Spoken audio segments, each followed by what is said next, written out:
Yeah, this is a really cool feature that we're launching and that Zach is going to demo today. We think this is going to make getting to application a lot faster. And one of the things I'm most excited about it is I can go back to an area that I'm more comfortable.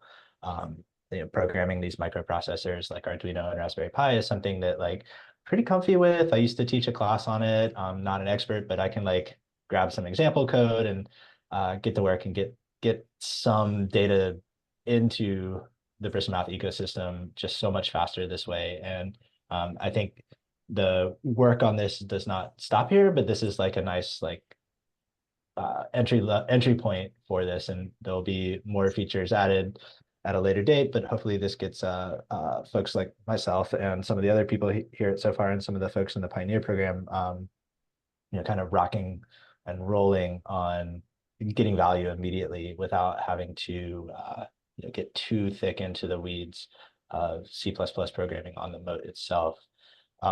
We're probably kind of in the right time here to get started, so I might just go for it.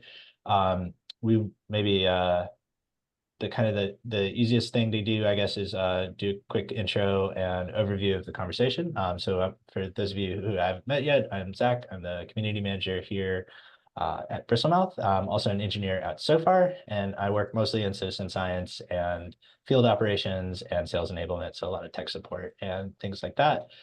With me today is also Zach. So if you have a question, you can, send it to Zach, and somebody will probably either write Zach to do it.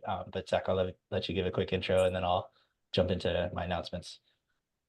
For sure. Hey everyone, my name is Zachary Crockett, and I lead the firmware team at Sofar Ocean, and I spend a lot of my time and my team does working on Bristlemouth. It's a big part of our mandate at Sofar is to make this ecosystem better.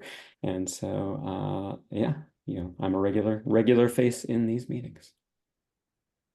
Awesome. Super happy to have you here. Yeah, so this month we've got a lot of things in development that are not quite ready for prime time yet that we'll talk about in upcoming updates, but we really wanted to kind of highlight one of the newer features that we've developed that Zach and his team has developed.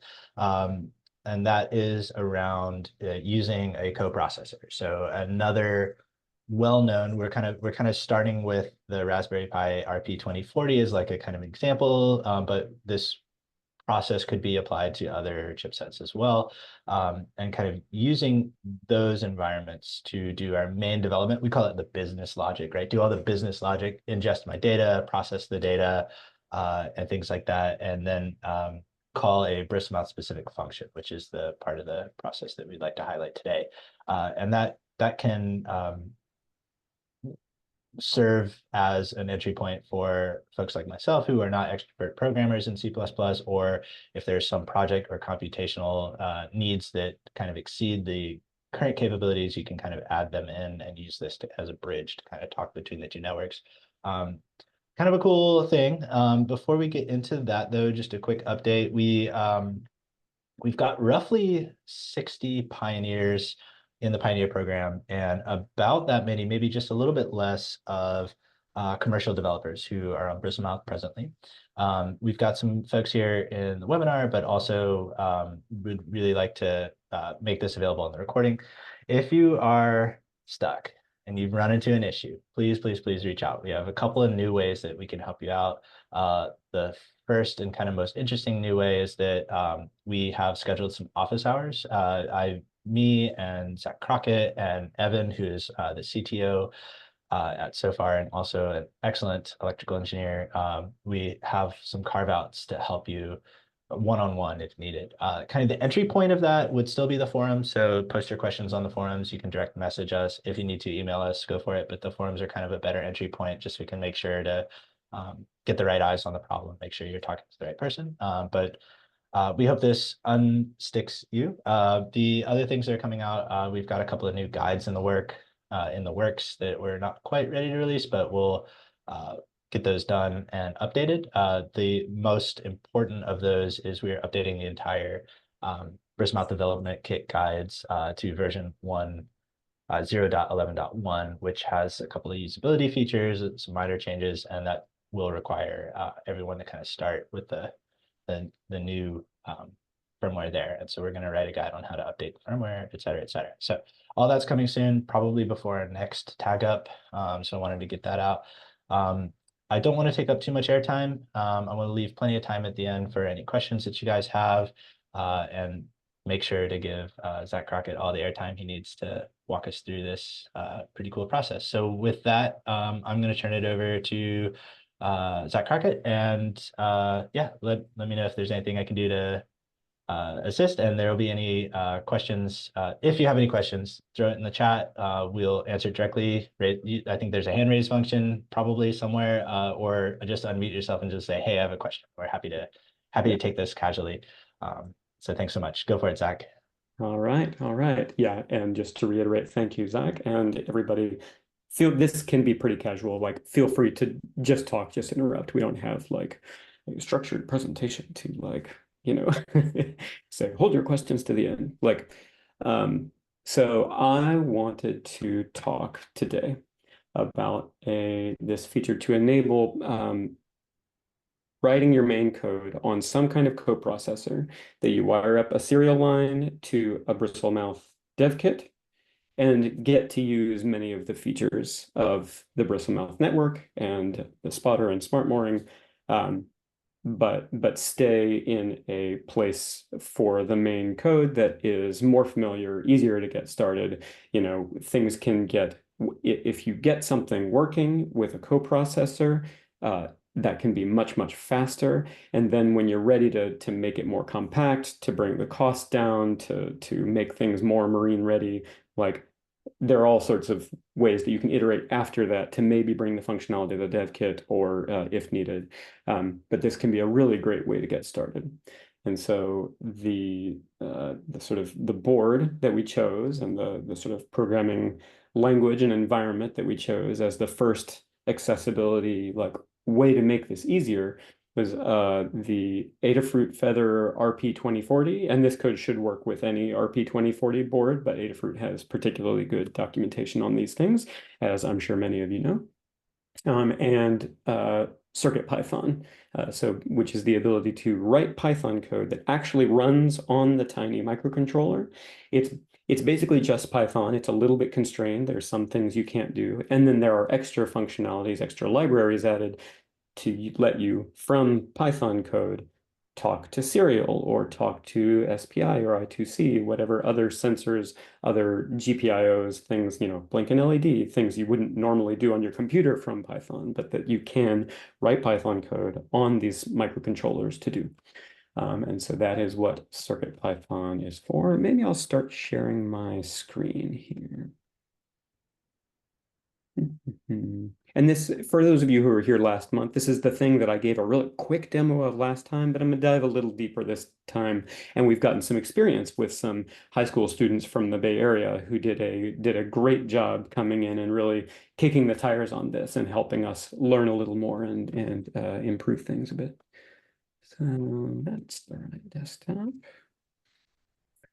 Okay. So don't mind the busy screen. I've got a bunch of circuit boards and USB cables and terminal looking windows here, but fear not, all shall be easy and going well. So what we've released, Zach Johnson posted this in the forum, maybe just yesterday. Yeah.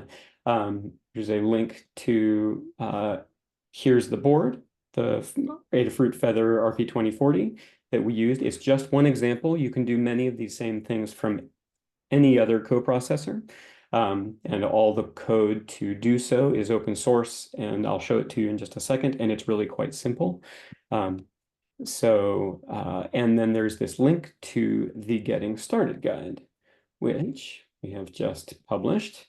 Looks like this. And Zach, are we planning to add this to the like guides page, or? Yeah, great question. So yeah, the next iteration, I think, right now it's in additional guides and resources, kind of in one of the amendment sections. I think we're going to elevate this to a full example There it is. as the RS-232 example. And in order to do that, we want to build a little bit of a use case around it and document that fully. So that's yes. So yes, coming soon, and probably with a lot of extra context, such as how to connect additional Adafruit sensors and potentially some kind of maybe some lightweight data crunching. We'll see how ambitious I'm feeling. But it will definitely go through all the onboarding steps you need for the Adafruit Feather, which they've documented beautifully, but we just want to make sure folks know where to find those resources. That's right. Find the nice little pathways over to their documentation and the little pathways back. So it's all clean and people don't get lost. Yeah, thinking of the edge computing Victor Soo, who many of you may have seen on the forums, helping people out. He on my team is he's excited about, and maybe sometime in the next several months is interested in digging into TinyML and some of these like ways of doing machine learning on small boards like this. It's a passion project that might happen sometime in the coming months. So here we have this guide, Bristlemouth serial client for CircuitPython. One of the key things to note is that most of your dev kits and spotters will have come with the spotter running version 2.9.0, and with the other elements of the Bristlemouth network running version 0.3 or 0.4 or 0.5, somewhere in that range. If you want to try out the CircuitPython example and do something like this, you need to upgrade both the spotter and what we call the bridge board that's inside the spotter eBox, as well as the rest of any dev kits that you're working with to the Bristlemouth version should be 0.11.1 for all the Bristlemouth components, including the bridge inside the eBox. And spotter needs to be on version 2.15.1. And the best part of this, the greatest part of this guide that we published here is actually about how to update your spotter, because that's the complicated part. And as Zach said, we are working on a guide to explain more of the pathways to do this. This is like one snapshot of getting from typical Pioneer firmware to the firmware required for this example. The steps just to do the CircuitPython part, once everything is updated, are basically this top section right here. It's very simple.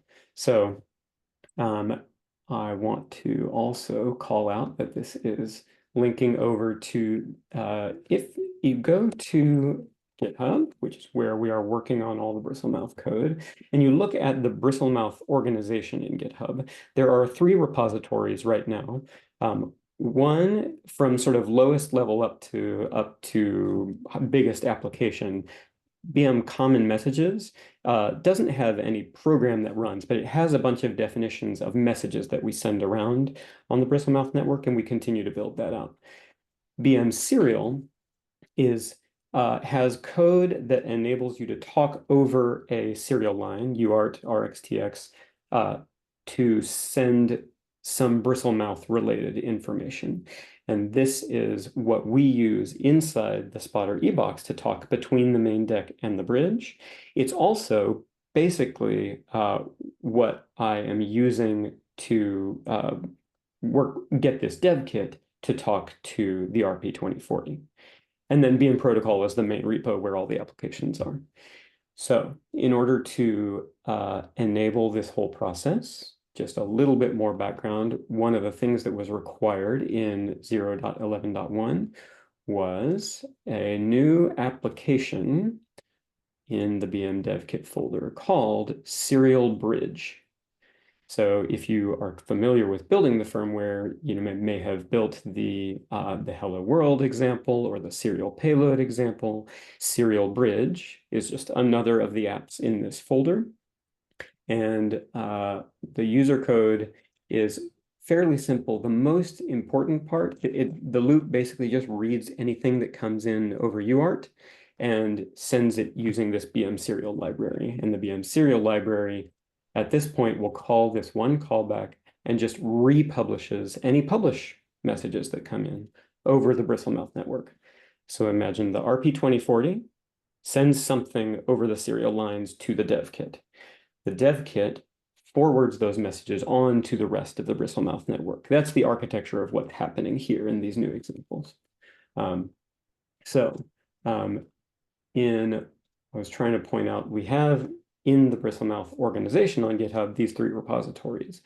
In diving in, most people probably have not had any reason to dive into BM serial, but that's what enables us to do this RP2040 to DevKit integration. So in BM serial, there is now a new CircuitPython folder, which has much of the same content that's in this guide. And this guide links to several resources over there, including there is bmserial.py, which is a library you have to drag onto your CircuitPython board, and then an example of the Python code you can write. So let me sort of start from the spotter ebox and down. If you're going through this guide and these steps, the first thing to do is update your bridge to 0.11.1 and your spotter to 2.15.1. And I'm not going to go through those steps here, but I have this program called CoolTerm, which is just connected to this top window is connected to my spotter. So the USB line into the top of the spotter ebox. That's what we see here. And I can confirm that by typing the info command. And you can see the app name is spotter BM, Bristlemouth spotter. And the version you can see is v2.15.1, which is what's required to do this integration. This other CoolTerm window is connected to my dev kit. So my orange rectangular bristlefin board with the moat. And I have installed on it that serial bridge app that I discussed.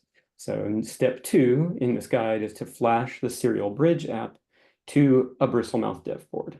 And there are instructions below, but you can always find in the BM protocol repo, if I go to the root of the repo, when you have GitHub repositories on the right side, you'll see releases. And so every time we're publishing a Bristlemouth release all the time, the releases are listed here.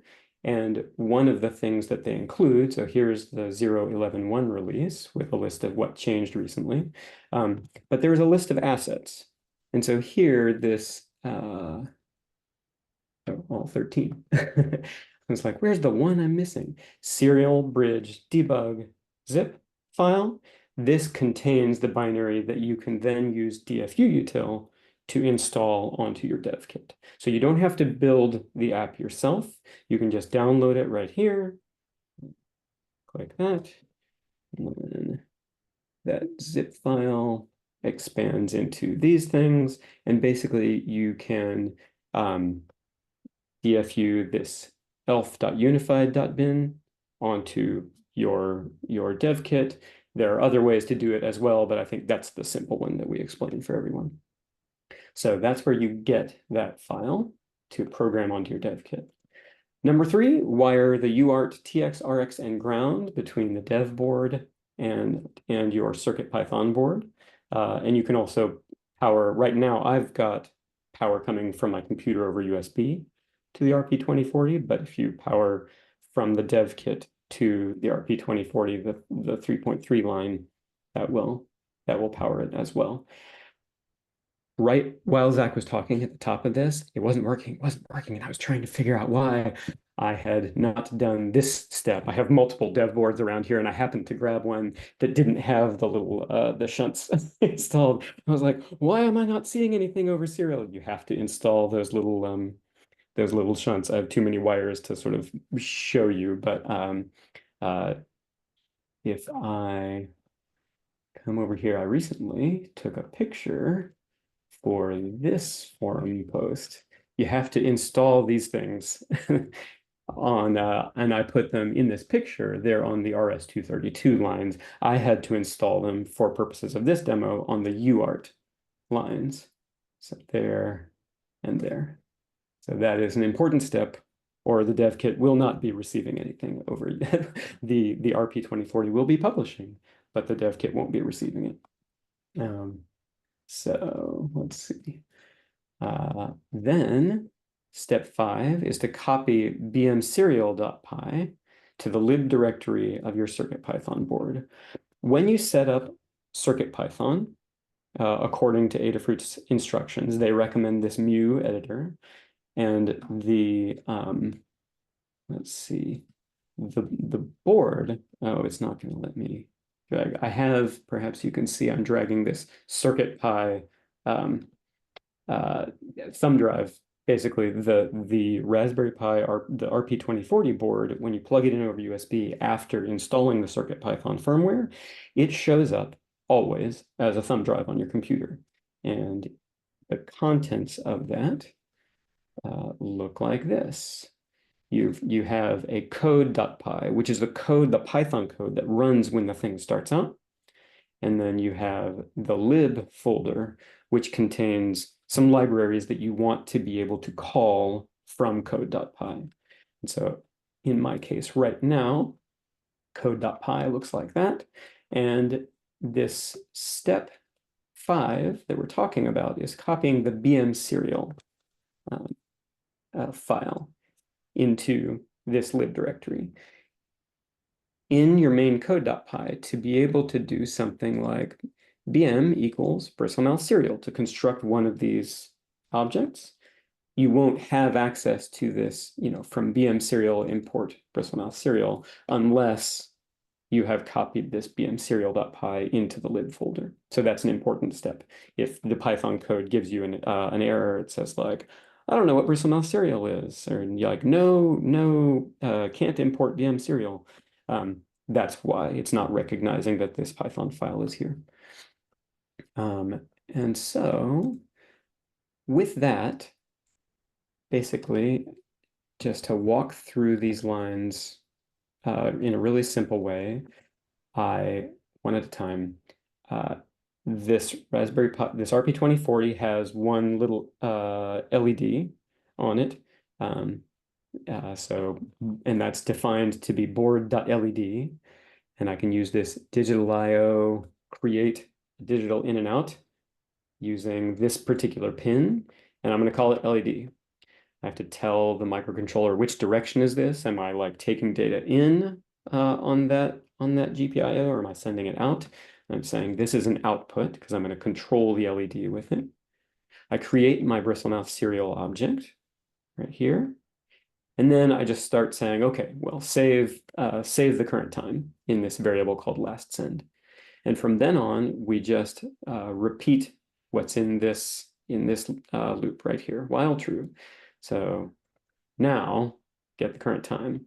If now minus last send is more than 10, which basically means if it's been 10 seconds. If it hasn't been 10 seconds, this while true, that's false, and it just keeps looping without doing anything. But if it has been more than 10 seconds, then we say, okay, led.value equals true. That turns the LED on. We change last send to now. So we say, okay, this is when we last sent a message. I'm printing out the serial line that comes to my computer right here, which you can access in the mu editor by clicking this serial button at the top. So in 10 more seconds, it'll say publishing and a timestamp again. There it is. Every time, and then I will say, using my Bristlemouth object, spotter log.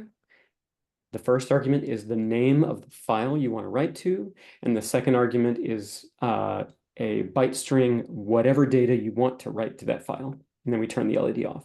So it's just a quick little blip on the LED, but you can see that it's writing.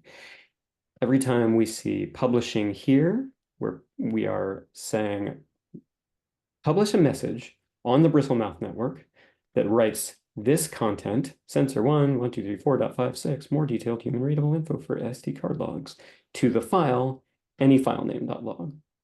That goes over to, this is the serial line, the USB to my Bristlemouth dev kit. When that came through, this message was printed, publishing 104 bytes to spotter fprintf. So there is, under the hood, Bristlemouth is a pub/sub system, one of the ways that it functions. And if you publish to the topic spotter/fprintf, any node on the network can see those messages, but in particular, the Bristlemouth bridge inside the eBox is subscribed to that message and hands it to Spotter to put on the SD card. For the next thing, I'm going to show you on the Spotter the logs. We can look at those logs. So, but in order to do so, I need to know what the node ID of my dev kit. And I can get that by saying, yeah, or write the info command. And one of the things it tells you is the node ID, which is 8B718, etc. So I'll just copy that. This top window is talking to my spotter. When you connect over serial to the spotter, some of the commands, if you type help, there's a whole bunch of commands that the spotter can do with you. Most of the time, you don't need to mess with any of them. But some of them are related to sort of treating the SD card like a file system. And you see them up near the top, ls, cat, head, tail. So pwd, cd, these are analogous to the same commands in a Unix system. So if I say ls, that tells me the files at the root of the SD card. I see when they are files, the number on the left tells you how big they are. When they're directories, we see this D symbol on the left side. So there is a directory called BM. These logs that we're writing from the Raspberry Pi 2040 get written into because they come from a Bristlemouth device, they go into the BM folder. So I can say cd BM and hit return. It says, okay. More things in the spotter keep happening. But now if I type ls, it gives me a list of things that look like node IDs. I copied before, I think it was the 8B718. If I type cd space and hit paste, yeah, that 8B718 was the directory for the dev kit. It's the node ID of the dev kit that the RP2040 is connected to, okay? So that dev kit's logs, the folder containing the logs for that dev kit is where these calls are ending up on the SD card. If I now do ls, it'll list all of the files inside that directory. And you can also see these by pulling out the SD card, putting in your computer and looking at them that way. The same files will be here. But this is a way to look at them in a running spotter. And you can see that we were on the Raspberry Pi 2040 writing to any file name .log, and we can see that that is here, and it's currently over 13 kilobytes at this point, probably with this same content over and over again. But let's see. If I copy any file name .log, and I say cat, any file name .log, and I hit return, zoop, it just prints out that line over and over. Now, a true test, maybe I just wrote that on there and it's all smoke and mirrors and nothing's actually happening. Let's say demo.log. And if I look over here and do ls again, there is no file right now called demo.log. And let's make the content instead say all the Zachs. And I will save that. And you can see what the mu editor tells you. So when I hit save, this actually, because I have a USB cable connected from my computer to the RP2040, I am editing the code on the thumb drive that the RP2040 appears at. So when I hit save, it actually wrote the code. It flashed the code to the RP2040. And so you could see it said down here, code stopped by auto reload. Basically, the board detected that the files changed. So reloading soon, soft reboot, auto reload is on. Simply save files over USB to run them or enter the REPL to disable. And so now it's printing again that it's publishing. We can see that we're publishing a different number of bytes now to spotter fprintf on the dev kit. And if I look in the spotter. If I type ls in this folder, now we have demo.log. It's currently 215 bytes.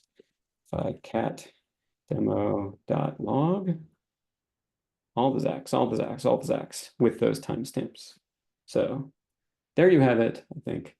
End of demo for the moment. Would love to take any questions.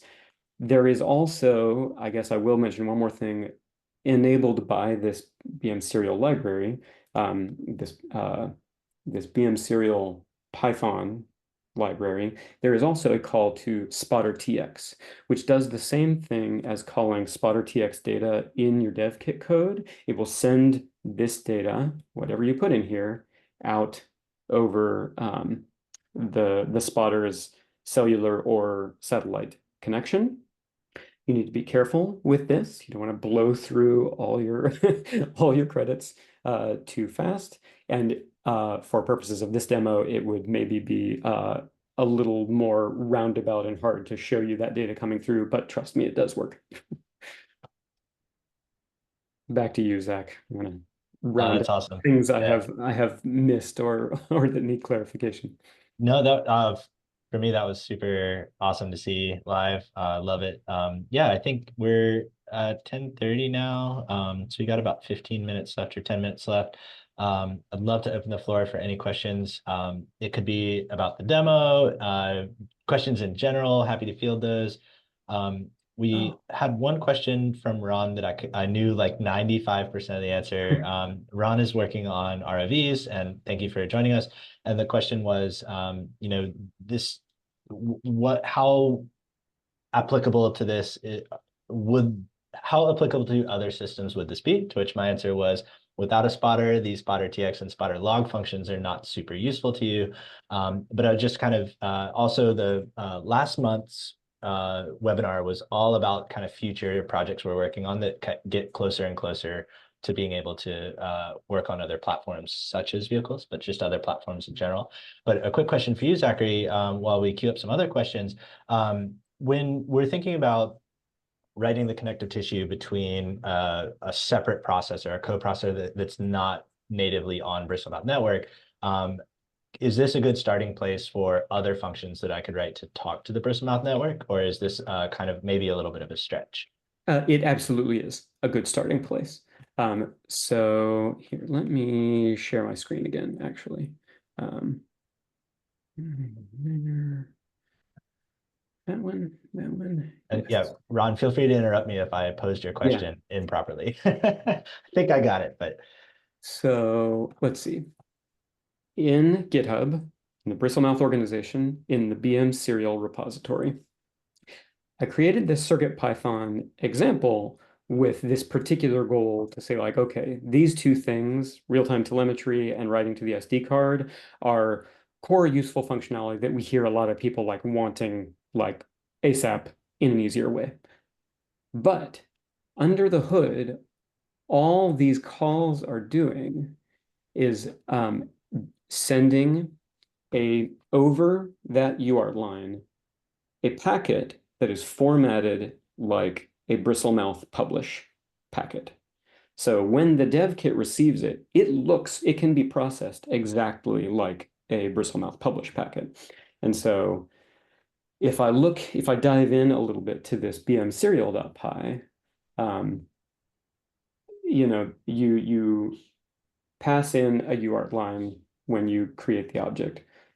To do spotter log, like it looks a little bit fiddly here, but basically it's just to publish the topic you're calling spotter log right here. The topic is spotter fprintf, and then the packet, the payload is get pub header. So, I've got some magic numbers here that like, okay, if you want to make a publish packet, it needs some header, and you can dive into the BM protocol code to understand all these things, but there's a publish header, and then you need the length of the topic.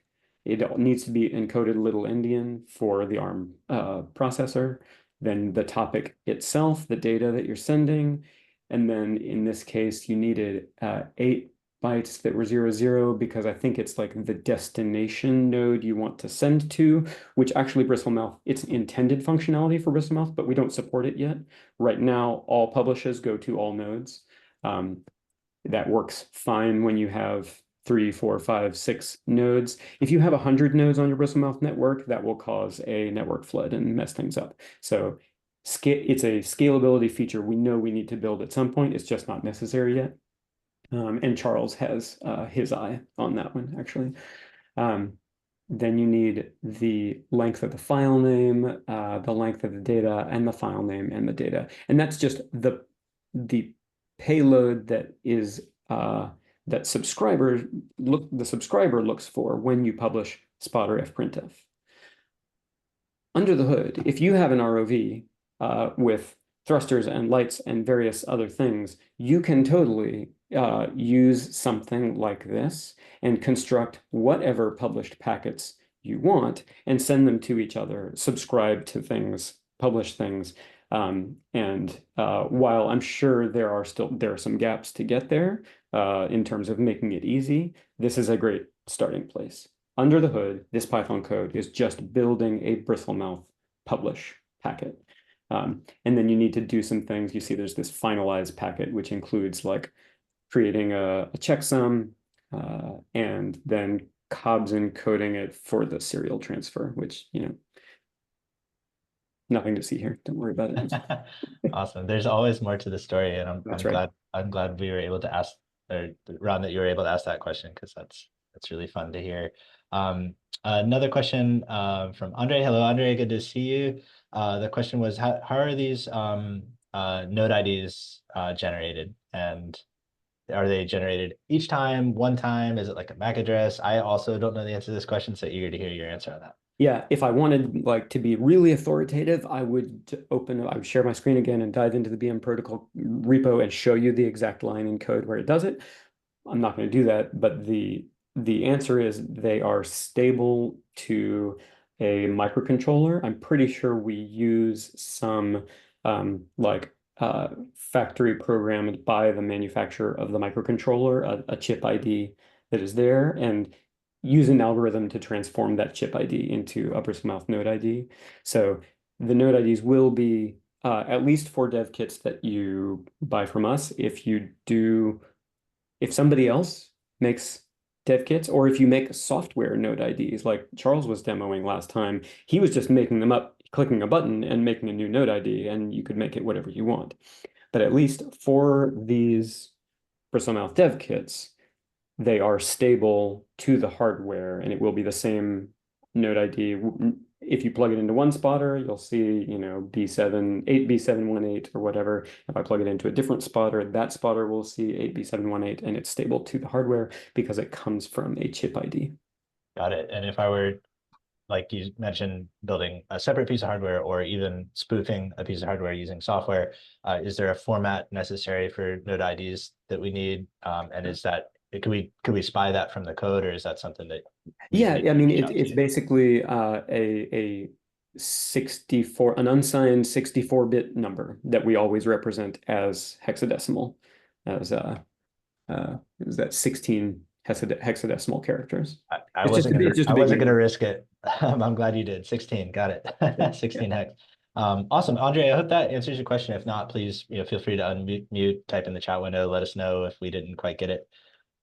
Awesome, guys. Well, we've got about 4 minutes left. I think that's a good amount of time for a few questions. Zach, you had something? I do have one more thing. Starting tomorrow, so my team and the firmware team at Bristlemouth, as well as Charles and other folks that are contributing to Bristlemouth, anyone can contribute to the Bristlemouth firmware. We have decided for our accessibility goals for the year, I posted about this on the forum. We want to target this end of year goal to make Bristlemouth more accessible so that integrators, people who want to make Bristlemouth things, they want to make a sensor, they want to make a thing, and they say, hey, I want to make it natively support Bristlemouth. We want that to be easier for them. And in order to do that, there are changes we need to make to the BM protocol code. It's not, it's like you can get there, but it's not the most straightforward path. And so what should that firmware API, that firmware repository, that code, that structure look like? We actually don't know yet. And so in order to figure out the right API that will accomplish that goal, we're entering what we're calling a flare phase right now, more of a brainstorming, idea generation, try a bunch of different things, and settle on, by the end of the next 6 weeks, the API design that we then want to build out for the rest of the year. And I'm going to be holding weekly meetings. So the first one is tomorrow. I posted about this on the forum. They are totally casual, come and go. It'll be Google Meet. You don't even need a username. Just click join, lurk, listen, contribute. Any ideas, all ideas are welcome. The point of this phase is to get lots of feedback, to try lots of things. And I really would love lots of participation from the community, even if it's just visibility and understanding what's going on. But our goal is to figure out how should the firmware look to make integration of new Bristlemouth hardware absolutely as easy as possible. So come join that meeting tomorrow. So we'll be having a Google Meet video chat. I will also start a topic in the forum for live discussion during the event, and that can then enable people to participate asynchronously if they're in a time zone where that doesn't work conveniently, or if they just have a great idea a few days later, whatever it is. So I will be doing this for the next 6 weeks. The first one is tomorrow. Everyone's welcome. Awesome. I just posted the link. Thank you, Zach. I just posted the link to that forum post in the chat window. We're at time, and so I think the webinar will probably kick us out, but it's also a good transition time. If you do have questions we didn't get to, please post them on the forum, and we'd be happy to talk to you. I hope to see some of you guys there tomorrow at the open source development Google Meet, and we'll talk more about that in the future. Thanks, guys. Thanks, Zach. Thank you so much for doing the live demo. It's always a little bit of a risk. I appreciate you taking Yeah. that risk with us. Thank you. Great to see you all, and hope to see many of you tomorrow. Bye, Bye-bye. everybody.